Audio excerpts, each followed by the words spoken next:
তাকে ভালোবাসতে পারোনি। তোমার ফেসবুক আইডিতে কে কি কমেন্ট করলো, কে রিয়াক্ট করলো, তুমি কি রিপ্লাই দিলে, তুমি কোথায় কি রিয়াক্ট দিলে, তুমি কি কমেন্ট করলে, এসব কিন্তু মানুষ এমনি এমনিতেই নজর রাখে না। কারো মনে একটু জায়গা করে নিতে পারলে কেউই এসব খেয়াল করে না।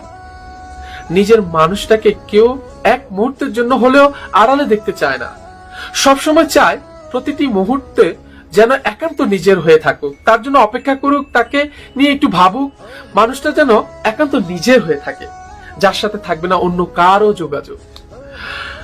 এত মানুষ থাকার পরও কেউ একজন তোমার উপর রাগ অভিমান করে, এটা তুমি যদি বুঝতে না পারো কিংবা বুঝো না বোঝার ভান করে থাকো, তাহলে দেখবে কোনো একদিন এই মানুষটা আর রাগ অভিমান করবে না। মানুষটা বদলে গেছে। মানুষটা তখনই বদলে যায় যখন সে তার অভিমান মূল্য পায় না।